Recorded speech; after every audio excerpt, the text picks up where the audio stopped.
Well, I'm hoping that now that what did you say that the movie company AMC they're bankrupt, right? Next month they will As be. of next month they're done.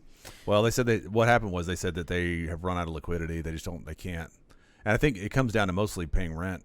Right. I mean, they don't have enough money to pay to continue operations. So now maybe some of the movies will be launched, like Wonder Woman's going to be launched.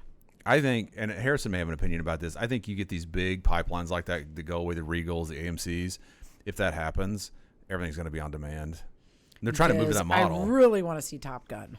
Well, and someone said the other day, they said this is kind of the end of the blockbuster because you can't justify spending $300 million on a movie if it's streaming. Right. How do you do? I mean, because, in my personal opinion is even though some of these things might be going away, something's going to fill the void. I mean, it may be that you don't need as many theaters, you don't need as many seats anymore, but somebody's going to. I think you'll still have movies. Right. You'll still be able to go see them, and that kind of.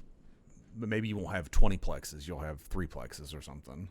That's what I think. I don't think they're going to totally go away. Right. Any more than brick and mortar's totally gone away, or, Yeah. Or the specialty places like the Flicks brew houses and those kinds of things. Right. So anyway, we'll see. I didn't run to the movies much anymore. Maybe once a year. If something really came out. Yeah, if there was something you really wanted to see in theater. I was in the theater. Yeah. But the theater experience, though, was kind of, I was listening to a podcast last night, an exec from Samsung, and she was talking about how as that goes away, the entertainment companies, the equipment manufacturers have stepped up.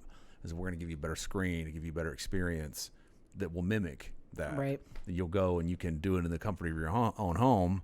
Why go sit in a stinky theater, and right. Especially, I will say, the theaters last year, Emily and I went to see 1917, and when they started pre-assigning the seats, I'm like, I'm done.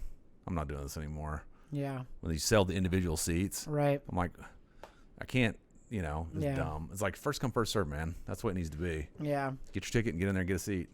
Yep.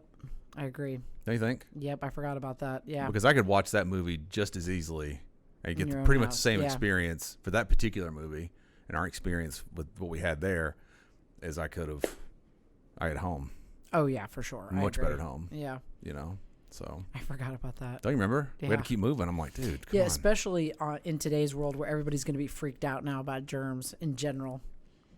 No one's going to want to sit next to one another. No one's going to want to. Who knows how long that's going to take? That's the counter argument to you'll have those things exist. It may be the AMC's, Regals, they all go away, and you maybe have bit players and everything just goes straight to streaming. I don't know. Yeah, it'll be interesting to see. I hope that because some of the movies that they were going to come out with were going to be good ones, or at least ones. Oh, they're going to get released. I don't think they're not going to not be released. Yeah. I mean, they have to make something on it. They can't shelve it completely. Right. So, and I do think what you might see is a decentralization of the entire entertainment industry. You don't have to be in Hollywood to do this. You don't have to. Well, there's so many now. You look at like Netflix and even Hulu, even Amazon Prime, and you have these major actors and actresses doing those projects. Like Kurt Russell, we loved Christmas Chronicles, and he was awesome in Christmas Chronicles.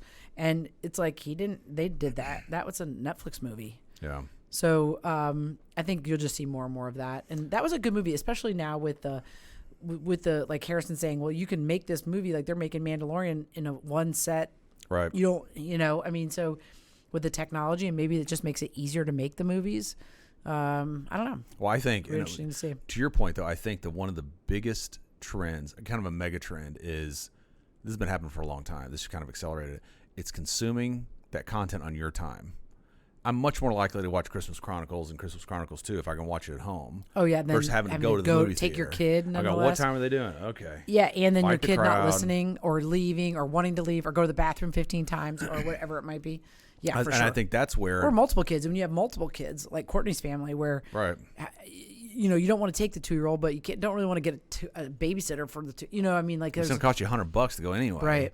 Or I can say, I'm going to pay $20 a month to watch all this content. Right. And I think that's where people... And I think that's a mega... I think that has other applications, though, not just there. It's consuming things, interactions in general.